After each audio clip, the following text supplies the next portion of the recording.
Welcome to Triplet Double, a podcast not about basketball, but about raising triplets and then some. My name's Isaiah Hernandez, and I am your host. I am the proud father of 5 children under the age of 5. My oldest son, Logan, who's 4. Layden, I always just put her under as the middle child because the triplets came all at once. And then we have our triplets who just turned 1. We have Amelia, we have Samara, and we have Nora. And it's been quite the journey raising 5 under 5. It's busy, it's hectic, but it's also beautiful and it's also unique. And I really wanted to start this vulnerable journey of myself and share about my life, share about what it looks like, not just raising my kids, but really just in general, talking about raising children and really being a partner to your spouse and kind of just figuring out that work and personal life balance.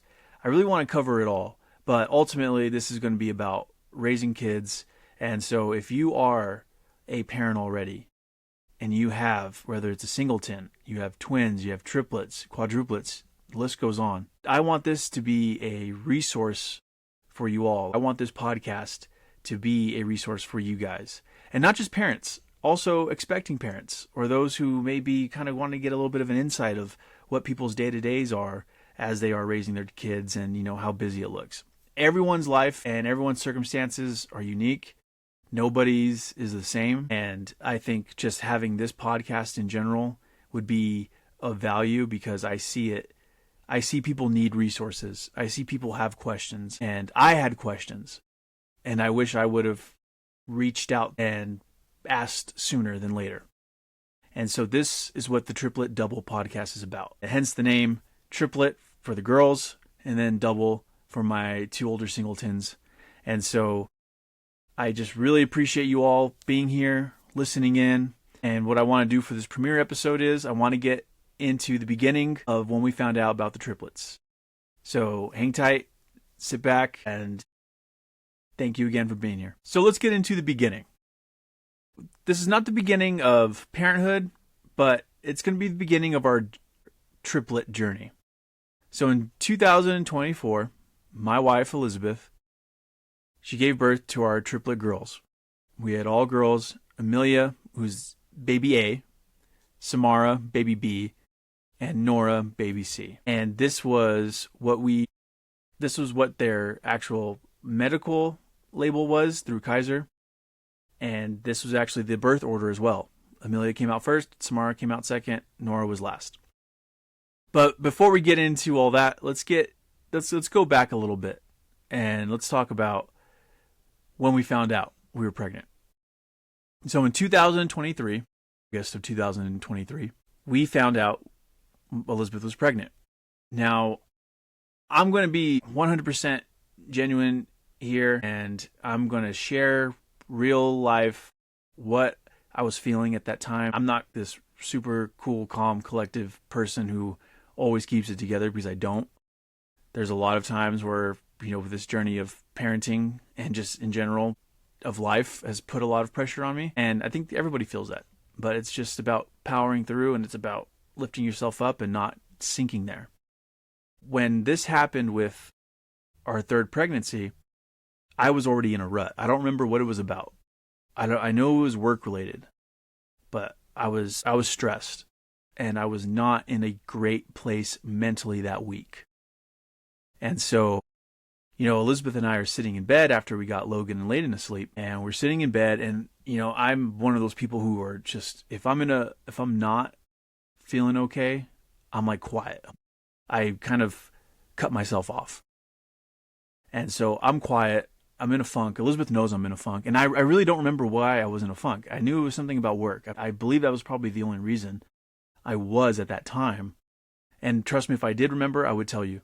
But I was in a rut, and Elizabeth, sitting next to me in bed, and she hands me over something. I think she actually handed me the pregnancy test right then and there. And she handed it to me there. And this is where I probably will always have this regret, because instead of being mentally there and supportive, I let it affect me, and I was selfish, and I let it affect me further. I wasn't happy. or I didn't show that at that time. I didn't show that emotion, and it was just an immaturity thing. I should not have been that way, but this is what I did, and to this day, it's one of my biggest regrets. So of course, I'm being a bit of a jerk, and I'm quiet already, and I don't react with enthusiasm or excitement. And emotionally, I hurt my wife. I hurt Elizabeth, and that was hard because that was something that, I never enjoy doing. I don't want to do that. You shouldn't want to do that to your partner. And so I did that, and emotionally, I was just not there. So I remember she had showed me it. It took a little bit of time before her and I had made up because I was already, again, that was a weird week for me. So we made up later that night, and her and I got on the same page again. We were excited. We were like, okay, this is our third baby. How exciting. And I think at this time in August of 2023, Logan's going on, he's 2 now. So he's about 2.5. Yeah, he's about 2.5, I would say. Maybe a little less, or maybe a little bit more. Got to look at that. And then Layden now, she is just over 1 year old. Yeah, she's about just over 1. We were excited. We were talking about after, again, we got on the same page. I got out of my rut. I snapped out of it because, I have to. That's something that, as a partner, especially as a parent, you have to be there. You have to be there for each other. I got out of it, and we talked about our excitement. And so this is August, and as the pregnancy progresses, notice a little bit of her symptoms ramping up, like crazy nausea. It was a lot. And Elizabeth had always said, when she was experiencing this, she said one of two things. It's going to be a boy, because she was similar to that, like Logan, but just like but with this third pregnancy, she was like times 10. But Layden was a lot more easier pregnancy as far as those symptoms. And so she was like, it's either going to be a boy, she's like, or should I think it might be twins? And, I think those are always, there's just so much left in the air because, again, the ultrasound wasn't done yet. And I don't remember how far along she was when we found out, but the ultrasound wasn't done yet. But she does know that when she took her pregnancy test, that symbol the positive symbol turned like ASAP. It was not even after the wait, however minutes it is to get the full results of your pregnancy test. She remembered it turned right away. And so she was like, I don't know, I think it's either a boy or it's going to be twins. And so mentally I was already in that space, and I think she was too. And I will get Elizabeth on here, and I'll get her to share her insights, whether she gives me a voice note or she joins the podcast. But, we knew this was already kind of out there. I didn't really believe it at the time because, again, that just feels so surreal to think oh no, there's not more than one baby there because, again, Logan was singleton, Layden was a singleton. This is our third. So that happens, and we go to Denver. We go to Denver for her friend's wedding. And again, symptoms are still there. And when we return back from Denver, we have our ultrasound finally scheduled through Kaiser. Now, this ultrasound was scheduled on September 18th. And September 18th is a key date for the Hernandez family for multiple reasons. One, it's the very first time Elizabeth and I hung out while we were in college when we were undergrads. I was in a fraternity, Elizabeth was in a sorority. We had a mixer, and that's where we had met and we started talking. It was on September 18th. That was that day that we held that mixer. So that was 10 years ago in 2015. And so later, we actually got married on September 18th. Later on in San Diego. So we got married on September 18th. So not only is it the day we've actually first really met and started talking, but it's also our wedding anniversary. So we were excited. We were like, okay, cool. We got our ultrasound September 18th. And what's also interesting about this too is that because of COVID, I wasn't able to attend any of the previous ultrasounds. Like Logan's, she was pregnant with him in 2020. And of course, COVID was at its peak. I wasn't able to do ultrasound, or I wasn't able to go to ultrasounds. She had to go by herself. So she had to FaceTime me in for those. Same with Layden. Kaiser still had that implemented where, only one person was able to go. And so I wasn't able to go to those ultrasounds for Logan or Layden. This third pregnancy was going to be my very first ultrasound outside of like the 3D scans that we did with Logan and Layden. So this is my first like medical ultrasound through Kaiser. And so I'm naturally nervous because I think you always have a million thoughts in your head when you're expecting a baby, and ultrasounds, same. Like I just always have a million thoughts running through my head. So I was pretty nervous because again, we had other reasons, because she had already put it out there a little bit about thinking it could be multiples. I was kind of downplaying it. I was like, nah, there's no way, there's no way. And we do have some multiples in both sides of our family, although it doesn't, from what I was told, it doesn't matter about the father's side.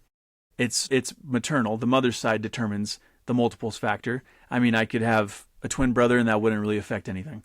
It really runs on the mom's side.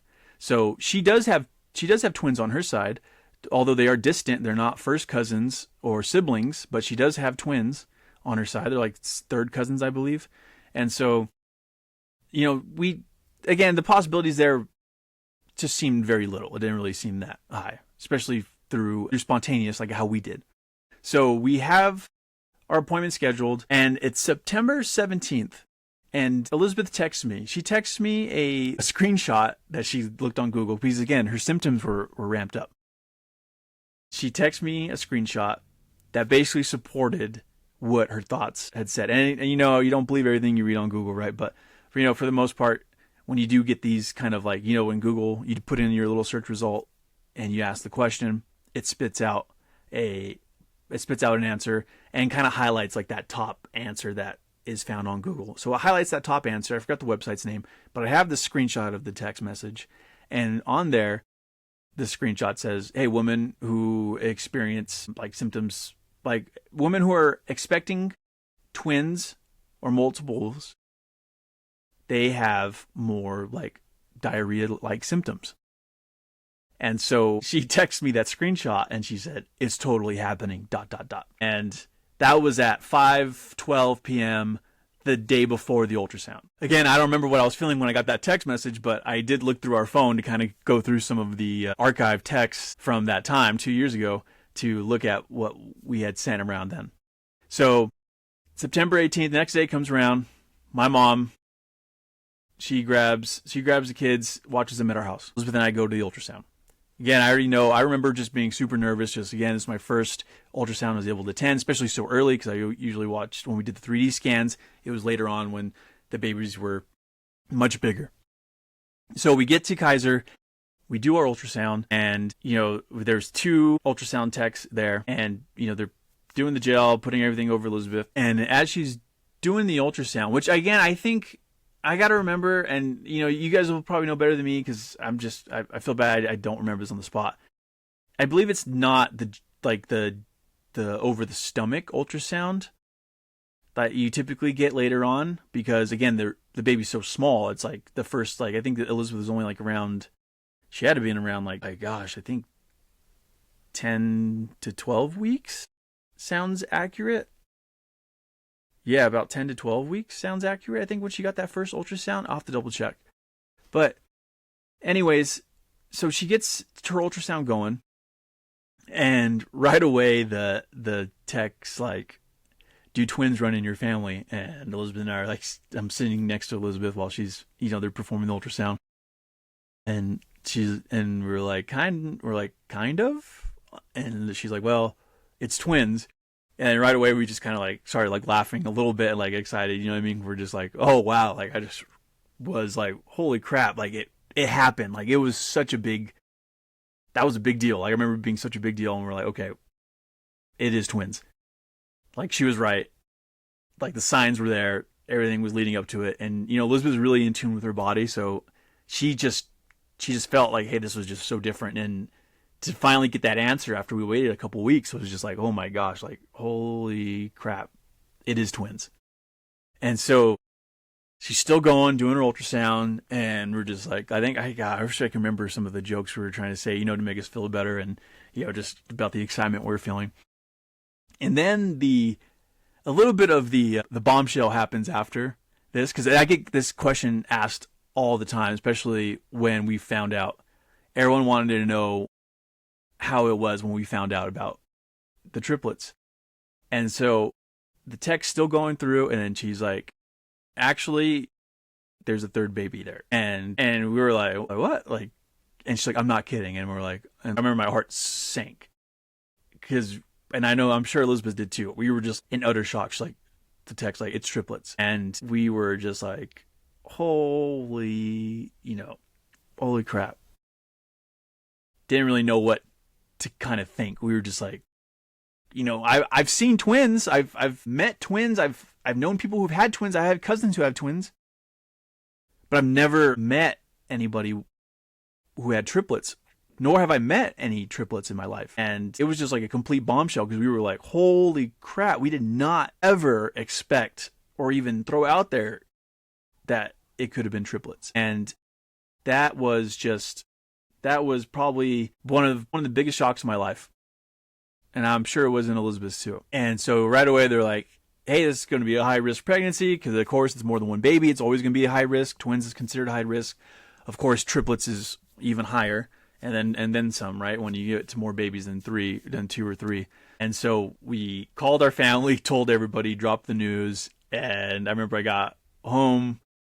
My mom's like, she's like, well, how'd it go? I think we just showed her the ultrasounds again. We're like, and to give even more context behind this, even before when we found out we were pregnant, before this ultrasound, when we found out we were pregnant, I told my family, I told Elizabeth's family, we told them the news, like, hey, we're having our third baby. Everyone was excited, or at least I hope they were. They probably thought we were a little bit crazy too, but we told everybody about our third pregnancy. And I remember telling the families, oh yeah, this is tres leches. This is like, I'm going to call them tres leches, because there's going to be Logan, Layden, and now baby number 3. So, and then I made a joke about them being, like the Bee Gees and whatnot, like just really being a trio. And so I had already called I had called our family tres leches, and which, for those who don't know, it's 3 milks in Spanish. It's nice, tasty cake. And so told everybody this. And so when I got home, we had called Elizabeth's parents right away, because naturally we were like, okay, who do we talk to? Called her parents right away. And then we were like, do we call my mom? And we're like, no, well, she's already there with the kids, so let's just go tell her in person. So I remember we told my mom, and she's like, how'd it go? And so I showed her the ultrasound pictures, and we're like, there's 3. And she's like, shut up. And we're like, no, it's triplets. And my mom was just like, utter disbelief. And she was just right away crying, like just so excited. She was just, I remember her just right away just being like, oh my gosh, like, no way. And she just thought it was so funny. She was crying, laughing at how I remember it. And we were just like, it's like, you're going to have 5 kids? And we're like, we're going to have 5 kids. And that's also when we got home, it kind of sank in reality, where I was like, we thought we were having a third baby. Actually, we're having 5 babies with this third pregnancy. And that was crazy. It just never in my life did I think I would have as many kids as I do. And it's been one of life's biggest blessings. And it's just, this whole retelling of this has just been insane.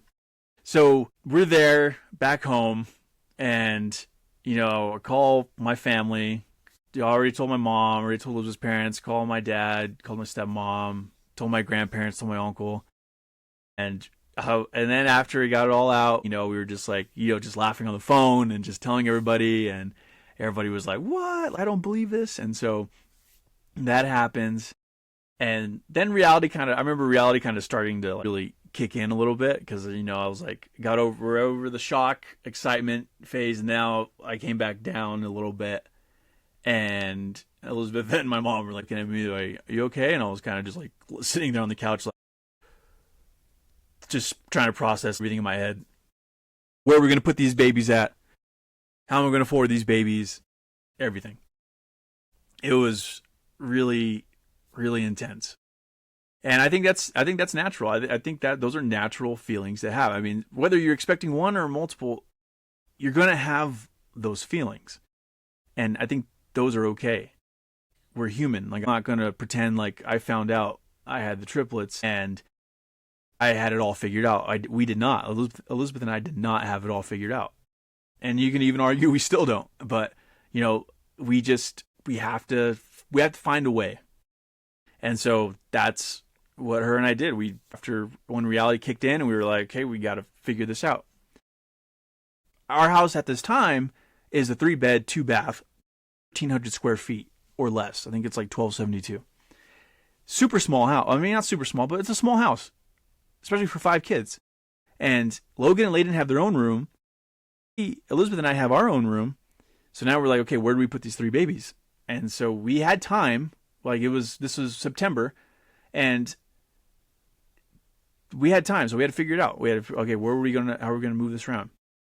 But I wanted to jump back also really quick, because when we talked about the significance of this ultrasound being on September 18th, our anniversary, here's more about it. September 18th is our 3rd wedding anniversary. This was our 3rd pregnancy. Thought it was going to be our 3rd child, but it just feels like so much foreshadowing was there. Like, when looking back at it, it was like, okay, we got this scheduled on September 18th. That's our 3rd anniversary, wedding anniversary. This is our 3rd pregnancy. It just felt only natural that it became triplets. It just felt like it all just fell in our lap like that. It was all meant to be. It was just, I just always think how we told everybody, like, how crazy is that? 3rd wedding anniversary, 3rd pregnancy, and triplets. So Elizabeth and I we figured this out a little bit. We are trying to find, okay, how do we move around? How do we move things around? And we knew later on we were going to have to move Layden and Logan to start sharing a room, because that's the only way we could fit all 5 of our kids in our house, because we knew we weren't going to. Our master, or our primary bedroom at the time, was not a very big bedroom. It was small. It was basically the same size of a regular room. And if you go to a bigger 2,000 square foot plus house, it really wasn't that big. We just had a little small bathroom inside. So the primary bedroom is not that big. Maybe you can fit 1 baby there in a bassinet, but 3, there's no way. So we knew we had to go, and we were already using outlet cameras. We already knew all the stuff we were using with the kids, with Logan and Layden, that we knew that, okay, we can carry some of this over. But we knew for sure that Logan and Layden needed to share a room. And so that was probably the next step before getting into, obviously, all the ultrasound and doctor appointments. And mind you, at this time, I didn't know anything about multiples as far as like what pregnancy looked like. I had no idea they were higher risk. I didn't know any of this. And Elizabeth didn't know too much either at the time. I mean, I think she definitely knew more than I did, but going in, like, I didn't think once about the risks of having a multiples pregnancy. And so I'll get into that in a little bit. But as we moved on to the next stage of, after settling in with reality, we figured out, okay, we need to do this. We got to figure out the layout of the house. We got to figure out the next steps. Do we look at new houses? Could we afford a new house? Definitely not. I mean, and again, I was telling you guys I wanted to be as authentic as possible here. I make less than $75,000 a year. This is in California. This is in California, cheaper county, in Riverside County. Still, Riverside County shot up a lot as far as real estate expense, etc. Like, that place is not as cheap as it was 10, 15 years ago. So we had, Elizabeth was working part-time. I was working my full-time job, $75,000 and less a year. And so we don't have a lot of money. And thankfully, our families have always been there for help. And I'll be truthful about that. Like, both of our families have always been there to help us. Nobody pays our mortgage, but they've been able to help us in so many different ways. You name it. Whether they give us money, like when they helped us purchase the house, or help with groceries, little like other bigger purchases maybe. We would get family help that way. Which is I'm not downplaying that at all, because it does take a village here. And we had a lot of family support, and we still do. And so we're very, very lucky. And I know that's not the case for everybody, and so, but going back, I'm not making a lot of money. Like, we were able to make enough to get our house, pay our mortgage, obviously pay for the things that the kids need. But when it comes to trying to buy a new house, even if we were to sell that current house, it wouldn't have worked out. Like, there was no way we would be able to afford the $2,500 or 2,500 square foot home or bigger that we thought we needed, or we think we needed to fit our entire family. And so that was, there were so many stress factors now kicking in at this time, because again, you're trying to figure out affordability, trying to figure out space, you're trying to figure out, all the appointments. This is what was different. This is what was different about the previous pregnancies. And I don't think everyone knows this. And again, if you are a parent of multiples, you do know this. But for all the singletons out there, it's so much, when it comes into having a pregnancy with twins or more, triplets in our case, you're going to see that, a lot of the hospitals will be like, hey, you got it. Okay. Like, normally you'll have your regular appointments, do your ultrasounds, regular, the mom has regular appointments. But now with a multiples pregnancy, you have to see a parentologist. And they are doctors who specialize in high risk pregnancies. And this does apply to singletons too, because there's also other conditions. There's also other things that happen with a singleton pregnancy that can lead you to be seen by a perinatologist. Perinatologist. Yeah. P-E-R-I-N-A. Let me see. Perinatologist. Sorry, guys. It is Perinatologist. So, yes, singletons will have to see a perinatologist. It just depends, of course, on the circumstances and how the pregnancy is progressing. But twins or more, I believe, 100% of the time, or like at least 90% of the time, you need to see a perinatologist at least a couple of times throughout the pregnancy. So we have to go see a perinatologist, and we do this. We go, and the first appointment we had with her, it was good. I think that one worked out well. Like, it was a good visit. They did their ultrasound, went through it.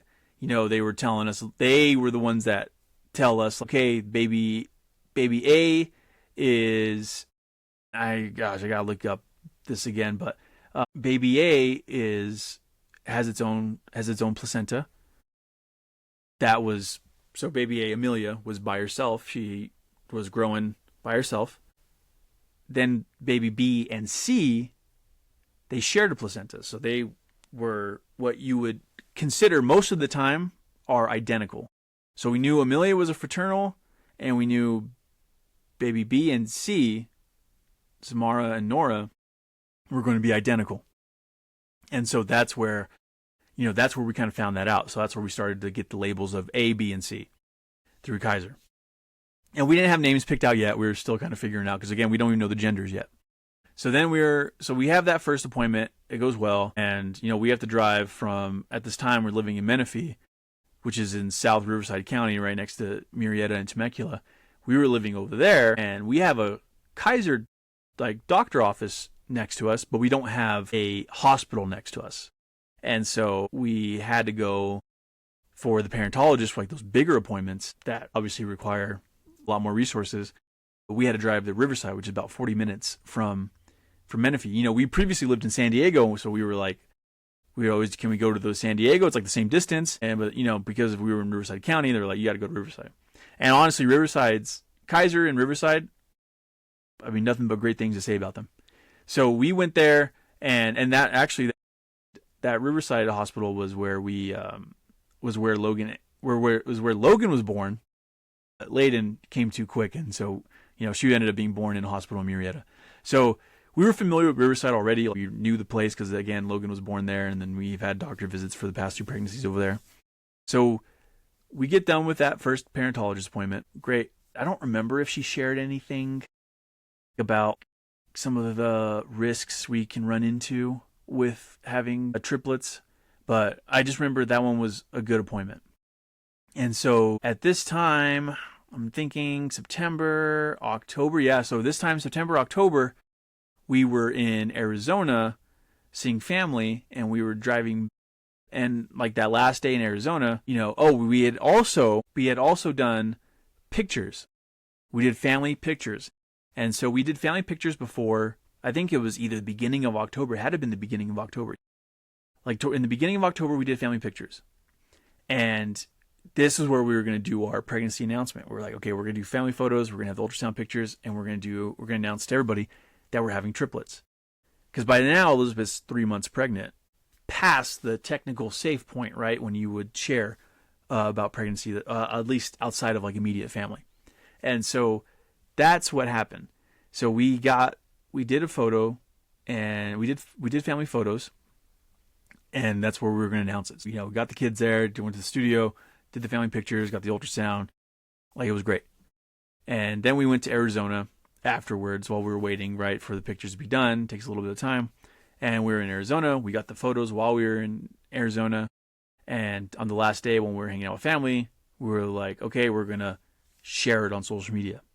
Because, hey, we're past again, this goes back to where I had no idea what to expect with a multiple pregnancy. So in my mind, I'm like, yeah, it's fine. Yeah, we'll just share. And so we shared their one, told everybody on Facebook, Instagram, told, all of our friends and family that followed us, hey, triplets. And of course, everyone was like, what? Like, they were just commenting. I got texts. People were like, oh my God, this is crazy. And, I even got some random weird comments. Someone was like, hey, if you, I couldn't tell if they were joking or not. I mean, I knew this person, but I didn't know them that well. That they were like, hey, congrats on the triplets. If you are like, look, if they're too much, I'd be happy to take one. And I was I remember just told Elizabeth, look at this message I got. Like, what? Again, I wasn't close to this person, so I didn't know if they were joking or not, nor did I want to clarify or really find out how serious they were. So I was just like, oh, thanks, man. Like, appreciate it. And that's kind of left it at that. I didn't even try to address it because I don't know. Like, maybe it was a joke, but if it was a poor joke at the time. And so that was probably one of the weirdest texts I got for sure. We get back from Arizona, and then we have our second parentologist appointment. I think at this time we have to be seen by a parentologist every 2 weeks, I believe. Yeah, every 2 weeks you have to go to Riverside and see a parentologist. And so we saw ours, and the second one was where I probably got this is where the hardest part of the pregnancy happens. And, they run their ultrasound, and the techs do the thing, they're doing the ultrasound. And when it's done, I don't remember much of the commentary, if I was trying to read what the tech was doing or not, facial expression or like what words they use. But I just remember the tech was doing her job, got it done, and then she has to go talk to the doctor. That's typically how it goes, right? The tech performs ultrasound, they leave the room, then the doctor comes in and talks about what they see. So this time, I believe that was different from the last time, and Elizabeth will probably know better, but we were taken to a different room. We left the ultrasound room, and we went into like a little small doctor's office, and then we waited for our parentologist. So our parentologist comes in, and this is where, they talk about, hey, here's how baby A's measuring, here's how baby B's measuring, here's how baby C's measuring. And, they kind of tell us all about, are they on track? Here's what we're linking, basically this is what is in those conversations. Well, now, this conversation was a lot different from the one we had 2 weeks ago when we first saw our parentologist. She had actually talked to us about, this is where the bombshell drops for us. She had told us that baby B, Samara, was experiencing growth restriction. And I believe the formal term is fetal growth restriction. And the way they explained it was that in the umbilical cords, everyone has two arteries. Every baby has two arteries. And those two arteries help feed and, provide the nutrition to the baby. Well, in baby B, Samara's case, it was, hey, we found that this baby only has one artery. So the growth is not there as far as the pace of baby A and C. And so then, we were just like, okay, those is right away was a tough conversation. And then she goes on to say, there are a few different ways you can go about this.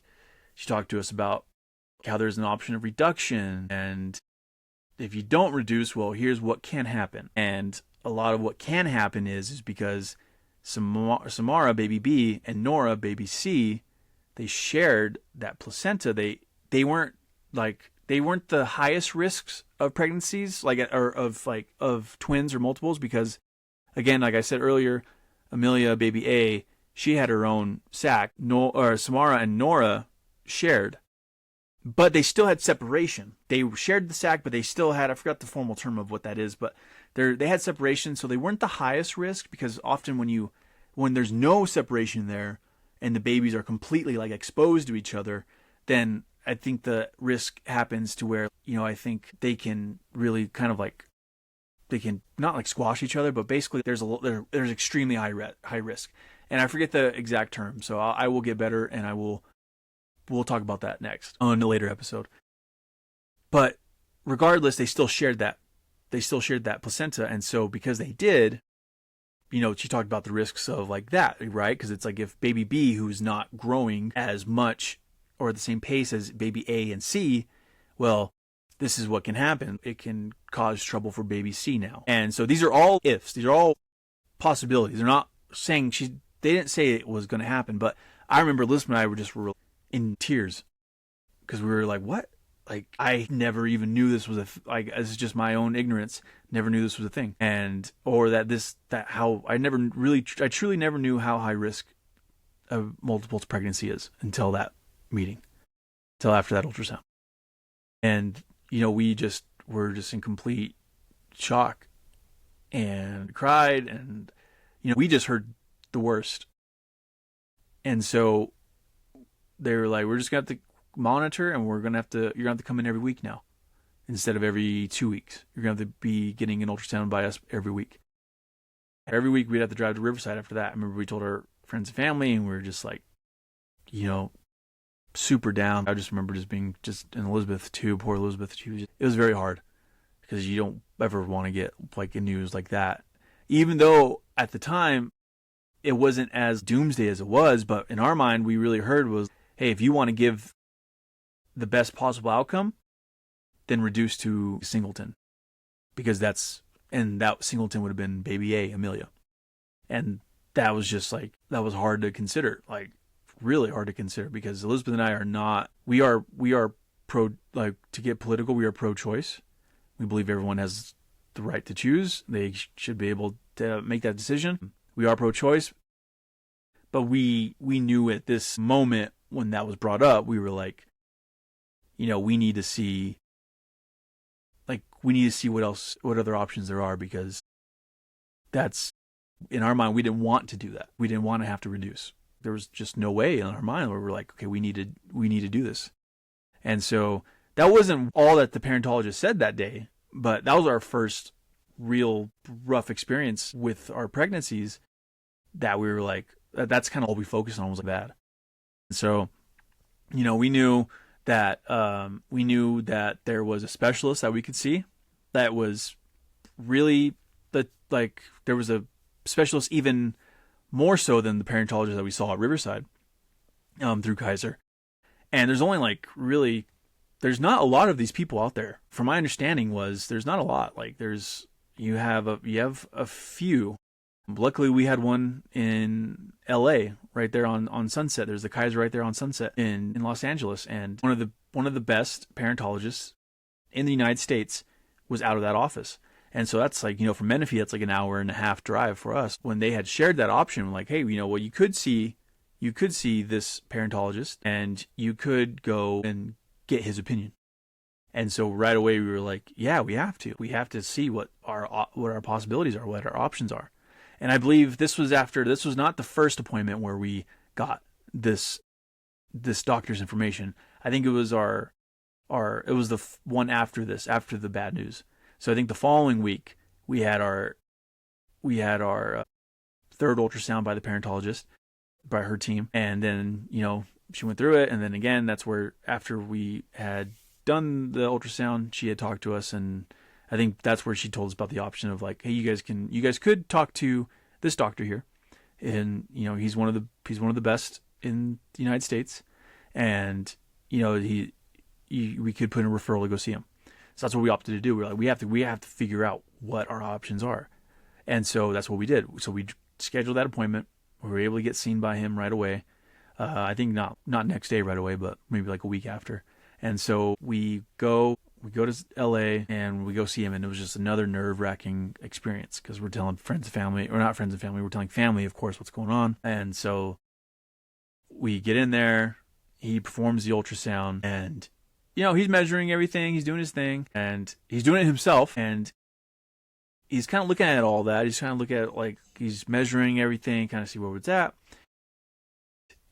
He tells us, like, there's so much that's said in these appointments, and I don't remember all of the exact medical terms, but basically at the end of this appointment, he tells us, like, okay, what exactly was shared with you? And we tell him abduction and all that, and he's like, he's like, based off what I'm seeing right now, is what he said, is you want to take this week by week. You don't want to make a decision. You don't have to make a decision right now saying, hey, the babies are okay. Baby B, Samara, is okay. That was our biggest worry, is because if something happens to baby B, then, a lot can happen to the other two girls, mainly to Nora, baby C. And so he was like, take it week by week. And that was his advice. Like, every week you're going to get seen. You're going to see how the measurements progress, how the babies are doing. And that's what we did. From that time, probably, what is it, October? It had to be November. Yeah, November probably. I think it was either very late October, or it was early November when this whole journey started, like as far as the weekly parentologist ultrasounds. That was the longest road, because we had, I think the girl's original due date was April, but, for anyone out there who does not have twins or triplets, who only have singleton babies, a full term for multiples is, for twins, I believe it's like, I think the furthest you can probably go is like 37, 38 weeks. But on average, I think 36 weeks is like a good time frame for like delivery for twins. Well, for triplets, it's 34 weeks. And so that's like that's like, it's 34 weeks, 32 to 34 weeks. Like that's like the prime delivery for triplets. Like ideally, like that's where you want to get them to. Does that happen? No, it does not happen all the time. And so that's the hard part of the risk. And so the one thing they were just making sure is we don't want to trigger an early delivery. Like, you don't want to deliver by, I think, 24 weeks.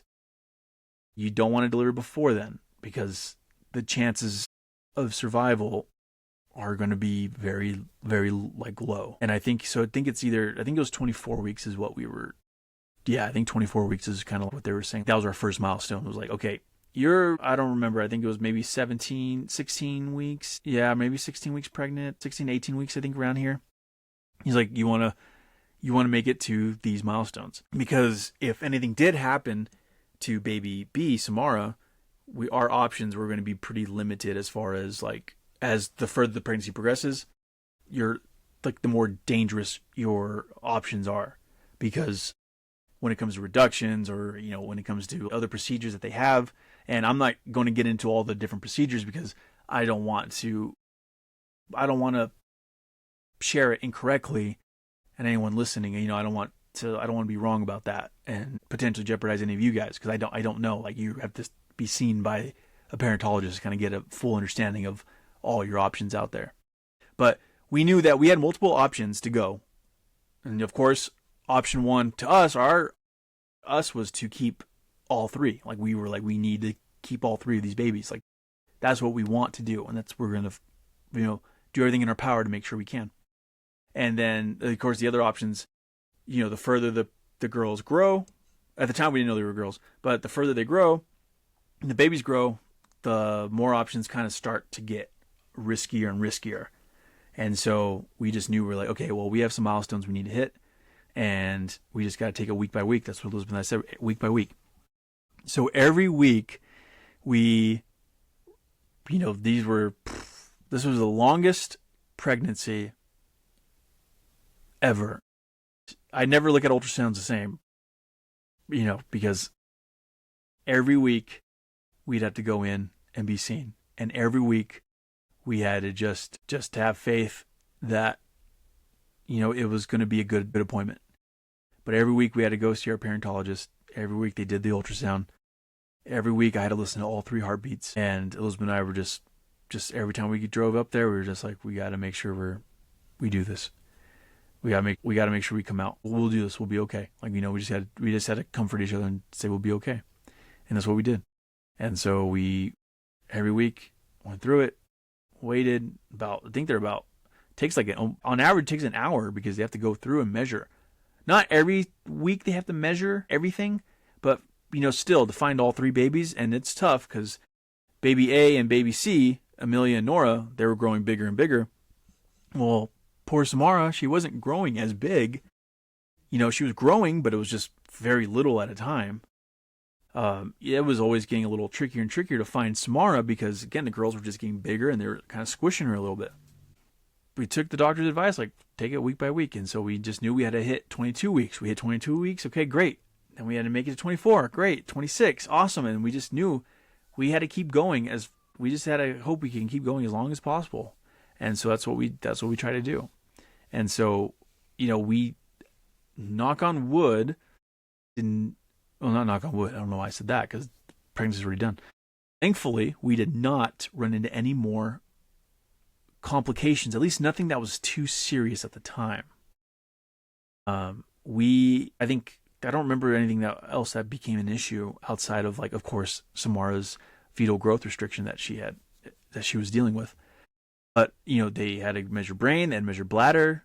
They did all those measurements. I think those were every 2 weeks they had to do those measurements, but still they did those every 2 weeks. Every week we were seen just to make sure that, fluids and all that was good and make sure baby's heartbeats were good. But we just, we had to keep going, and we were like, okay, our target, like, if we can make it to 30 weeks or we can make it to 28 weeks, we knew that, okay, there's a higher chance that all 3 girls will be okay. Meaning if we delivered by 28 weeks, then hopefully all the girls would be okay. And we just knew that we needed to get the girls, like, to good weights. So we knew 28 weeks, 30 weeks. Our absolute goal was 34 weeks. Like, if we can make it to 34 weeks, but we're like, anything above 28 weeks, we'll take it, like, please. But we made it. And Elizabeth, she was a true champion. She carried those girls. And, and I hope looking back, I hope I did everything. I did everything right for her, and I hope I was able to be the best partner to her at that time to help make her job easier, because it's a lot of work. Just growing even one baby is a lot of work, let alone more than one. But, our journey made it, and it was a long weeks of ultrasounds, but we made it. We kept going, and eventually we hit 34 weeks. And at 34 weeks, I think the girls were measuring right at, I think Amelia at the time was measuring around about basically 5 pounds. Nora, baby C, was measuring around probably, I think she was always a little less than Amelia. And then Samara, we were just like, please, Samara, get to like over a pound. Like, if you can get to over a pound, it's like, that'd be, we did. And she made it over a pound through the estimates, right? These are just estimates. All the ultrasounds are just estimates. They're not always going to be final, especially with more than one baby. So we were scheduled for delivery, and we knew it was going to be a while for that delivery because you have to monitor, because they had to give Elizabeth a steroid. So they were like, okay, here's what it's going to look like. On this day, I think it was March 4th or 5th. I think it was March 5th. It had to have been March 5th. Yeah. On March 5th, we knew we'd be admitted to Kaiser. And we knew they had to monitor Elizabeth for at least 48 hours because they had to give her a steroid. They had to give her a steroid that would help. I think, I forget exactly what the steroid was going to do. I think it was help to like accelerate. Because again, they're 34 weeks, and that's pretty early. That's 6 weeks premature, but they had to measure all that. or they had to give her that steroid to help accelerate that, right, to get the babies ready for delivery. And because if anything happened between those 48 hours, like they couldn't let her go home because if anything happened, like an emergency where it was causing something for Elizabeth to go into labor, well, they had to be ready. And so they got us admitted March 5th, and then March 7th, we had our actual delivery that morning. And so that's what we did. We got the Kaiser, we got all set up, and, Elizabeth and I we just had to be there for each other and tell each other it was going to be okay, and that's what we did. And so March 5th happens, she gets the shot, and then they had to tape these things around her belly that would measure the heartbeats constantly. So poor Elizabeth had to lay in the hospital bed, which, if you've laid in a hospital bed, I'm sure, especially when you're pregnant, it's not that comfortable. Like they're just not, and so she had to lay in that hospital bed, and then they had to tape this stuff around her to measure each of the baby's heartbeats. And Samara's was always hard to get because, again, she was so small and squished between Amelia and Nora that the nurses always had to come in, readjust. And so Elizabeth always had to have like these bands around her belly with these little attached monitors on them. It was crazy. But we made it. We stayed in the hospital for 48 hours leading up to it. And that morning, and then at that time, we met the NICU team. The NICU team was amazing. The doctor of the Riverside NICU team, he really reassured us. He was like, my team's one of the best in the country and in California. Like we are great at what we do. I trust these people. They will take care of you guys. They're going to do everything in their power to make sure that these babies are delivered okay. And so that was great because, we really liked that doctor. We met the other primary doctors who run the NICU. I think there was 8 of them, but they all take shifts, right? I think they take 24-hour shifts, 12 to 24-hour shifts, I think is what they're typically doing. Some are there 24 hours, some are there less. But we got to meet them. We got to meet the NICU team, and we got to see the NICU, kind of get to look at what it was like. And then, that morning, March 7th, they were like, it's game time. And again, we made it this far. And of course, you can always still run into more because Elizabeth had to get a cesarean, which is, also known as a C-section. Because I believe in the United States, the only way you can deliver triplets is through a cesarean. You can't do a vaginal birth. I think there's just too much risk there. I think in other countries you can do vaginal birth with triplets, but I don't know which ones. But at least in the United States, from what I learned is that triplets are mandatory cesarean. I believe twins, of course, you can do vaginal. That gets a little less trickier when you don't have a third body in there.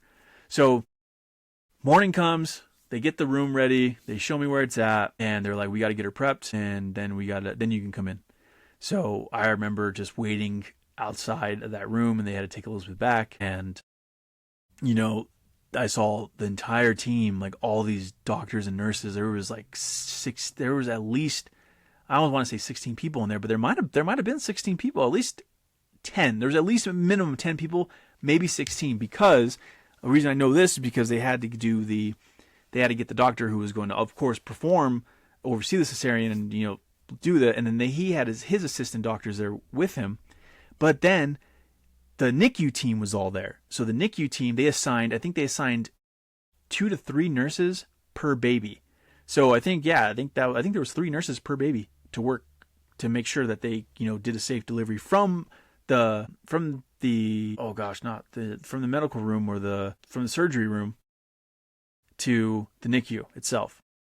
And so I was watching them all. They were all getting geared up. The doctors were all talking, and they were just really confident. I was just, and again, maybe they knew I was right there. I don't know, or maybe they didn't. But I can just tell by just naturally the way they were just talking. They were pros. They were great people, and I have nothing but kind words to say to those people because I don't know what we would have done without them. And so they loaded up. I saw them in the hallway, and they're like, "All right, let's do this." And so they did.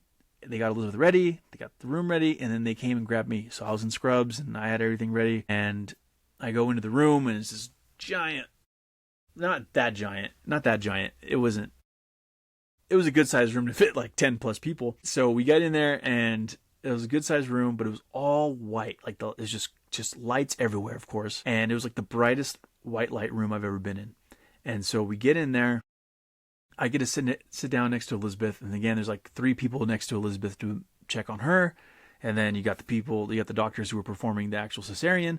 And then you got all the nurses and the NICU doctors there as well, making sure, overseeing, like, hey, here's the equipment for the babies. They're going to need oxygen potentially, all this, right? And so that's what it started right away. I was hoping, like, okay, please let everyone come out. Let everyone come out. Okay. Like, let them be okay. And I sit next to Elizabeth, and, again, she's just so much, like, praise to her, because what she went through, that pregnancy was just crazy. Like, I could never imagine. And, I don't think she gets enough credit to this day, but, I'll always do my best to make sure she does, because that was an insane amount of work and a toll on her to do that. And so she's sitting there, and, she's, of course, I don't want to say drugged up, but, they give her stuff because obviously she's not going to feel all this to numb her. And so then they get started, and, you can see a little bit of the blood on the floor and all that as they're, like, performing. And first baby A, Amelia. And I think Amelia was 4 pounds, 12 ounces. She was either 4 pounds, 12 ounces, or 4 pounds, like 15 ounces. I think it was like just shy of 5 pounds. And I hear Amelia cry, and then baby B, Samara, comes out, and they're like, oh, what a tiny baby. And, I think Amelia was 1 pound, or not Amelia. Samara was 1 pound, I think 6 ounces maybe. She was between 6 to 9 ounces. I'll share this with you guys after, but this is all memory. This is just me recording, just all based off memory.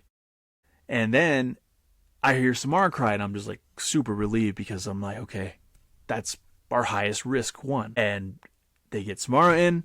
They're putting them all in the NICU equipment, right, to make sure they're, warm. They're checking vitals, oxygen, all that.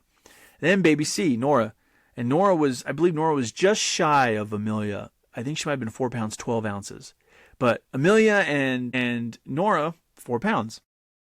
4+ pounds, great. That's really good for triplets. Like, that's really good. And, Samara got to the 1 pound, and that was awesome. And so it just happened so fast, though. Like, I mean, they were like, baby A, baby B, baby C. And then they were like, then they just cleaned up Elizabeth. They rushed the babies to the NICU. And then they were like, okay, Dad, you got to step out, because we got to, obviously we got to, get Elizabeth taken care of, and, get her all cleaned up and, back together, basically. And so I just remember Elizabeth was like, oh my gosh, as soon as they took out one of the babies, like, I was able to breathe again, because she could not breathe with these girls, because they were just all up in her ribs. She was like, she just remembers getting a sigh of relief. She was able to get her breath back. That's like, I think that was one of the first things she told me. And our NICU journey began. The girls were alive. They were doing good. They were doing well. Right away, we were checking in with the NICU team. I'm telling you, that Kaiser NICU team was that Kaiser NICU team at the Riverside Hospital was such a pleasure to be with. And they were great. They were honestly, like I said, I couldn't have done without them. We could not have. And the NICU journey begins for us. And so, Elizabeth, we take our time, we recover, we get it all done. And then Elizabeth goes in, and, she's finally able, I go in, of course, to the NICU before she can, because, she wanted me to check on the babies, and I'm able to see the babies. I got to meet the nurses that were all watching over each baby. Yes, we had the babies' names picked out by now, which was baby A, Amelia Dina Hernandez. Dina is my mom's name, so we wanted to pay homage to my mom. Then Samara was Samara Faith Hernandez. Of course, we chose Faith because that was really what we leaned on the most leading up to this. Like, we just had to have faith. Like, you have to have faith. That was the only thing we could do to give ourselves peace of mind during this pregnancy, because what else was there to do? And then C is Nora Darlene, which is named after Elizabeth's mom. And so we gave Amelia and Nora, we gave them a, paid tribute to our moms with those two. And then, Samara, just with her circumstance and everything that was going on for her, we just knew, like, yeah, we got to have faith. And so that's why we went with faith. And so, they had the signs on there. It was pretty cool. They had like baby A, it had Amelia, it had Amelia Hernandez, and then it had baby B, it had Samara Hernandez, and then baby C, it had Nora Hernandez. Like the NICU already had these names printed out because of course they already knew they were expecting these babies, so they already had these pre-printed. So the journey began. Like I saw the girls, I remember we couldn't hold them right away. I don't believe. I think we had to wait a little bit. But eventually I did get a hold of them, and eventually Elizabeth got a hold of them too. And Amelia was in there for about 12 to 14 days, I think. Yeah, 12 to 14 days. And remember, we only got to stay at the hospital for like a couple days after. We couldn't stay there like the whole time, right? Because again, other people need it. But we stayed there for a little bit, got to see them, and then we went through. Then when I'd go back home and check on Logan and Layden because Elizabeth's mom and I think her aunt was here at the time would watch them during the day, and my mom was at work, so I was able to go in and I checked on the kids too from time to time when I was able to. But of course, we had to be there for the girls at this time, and so that's what we did. And I think Amelia was in there for about 12 days, I would say. Here at this time, the NICU, the nurses are getting help making sure they're eating right, they're growing, they need oxygen, all that. And so we got that. We got Amelia out first. And then I think a day or two after, Nora came home. Nora wasn't that much behind Amelia as far as NICU stay. But Samara was such a unique she was 1 pound. I mean, it was going to be a while until she was able to get to where she needed to be to come home. They had to just constantly monitor her. They could only feed her so little. And even, Amelia and Nora ate so little. It was just crazy thinking about how little they ate because they were so tiny. But Samara especially had to, she was getting little droplets. Like, she was too little. They couldn't, overfeed her. And, of course, she still had to, make sure get her muscles there. So it was a long journey for Samara. She was there 90 plus days. 90 plus days compared to Amelia and Nora. And you see that with triplets. I mean, that's not too out of the ordinary. I mean, there was a few people that made it who were, I think on average, I've seen a lot of other triple parents be on average 50 to 90 days. That's where I see a lot of them stay in the NICU. Just because you have to be safe. You have to make sure they're ready to be home. And so we saw all that happen, and Mara powered through. She had there's a lot of challenges. She had to get that PICC line in her ankle. Again, she had to get, that was a big procedure that they had to do for her. But she made it. And, I have pictures that I'll eventually be able to share with you all. She made it 90 plus days. I think she came home and she was 4 pounds, 5 pounds, maybe. She had been above 4. I know that. So I think she was finally 5 pounds, I think. She was eating on her own and she was eating all the requirements. So finally she was able to come home, and it was just finally our family was complete. It was great. And Elizabeth went every single day to the NICU to visit all 3 girls. If Amelia and Nora were home, then she was doing it every day for Samara. I was able to go at least every other day to start, and then with our schedules and work and really, with the kids and with Logan and Layden, and now we have 2 of the babies at home. I wasn't able to be there every day for Samara, but that's why there's 2 of us. Elizabeth, it was more important for me, and I believe for Samara, it was more important for her to be there every day, for Elizabeth to be there every day. I wish I could have been there every day. I really do, but it was just one of those things where it's it just didn't work out that way. But I always made sure to still check on her, and thankfully Elizabeth was able to go every day, and we had at-home support, but from our family, so that was always good too, to also make it so we're not by ourselves. And the dynamic really changed because you had Logan, you had Layden, and then you had the 2 babies now at home, and that changes a bit from twins to triplets, because when Samara came home, it became a whole lot different. It was quite the journey, because Samara was just a little bit behind on some other things that Amelia and Nora were, as far as milestones and where they were at with eating and sleeping and all that. But it was really cool when we finally got Samara home. Kaiser Riverside did a big press release for us. They took a picture of us. They interviewed us. It was really awesome. Like, it was just such a nice experience. And, they took care of us. I mean, nurses cried when Samara left because they were just, they were going to miss her and they missed us. And, they were just the sweetest people ever. Like I said, there's nothing I could ever do to, like, pay them back because they took care of, like, our girls. We were just so lucky to have them because I'm sure it would have been fine in other places too, but I don't, you never know, right? It was great. But that's the beginning of this triplet journey. Like, that's where it happens. March 7th, the girls were born. 90 days later, we had all 3 girls home. And our family of 5 was complete. We were really 5 under 5 at this time. And yeah, Logan just turned 4 now this year. So yeah, 5 under 5. And it's just like, I just want to make sure I was finally able to share that with everybody because there was a lot of people I get asked that question. And I'll get in later on to some of the crazy stuff that you hear also as a father and parent of multiples because you run into some random comments, from strangers. But I wanted to get this out there for you all. And I just appreciate you guys, for everyone who's made it this far to listen and finish the episode. There's more. I can go into so much more about this, about the triplets and about my 2 other children. But,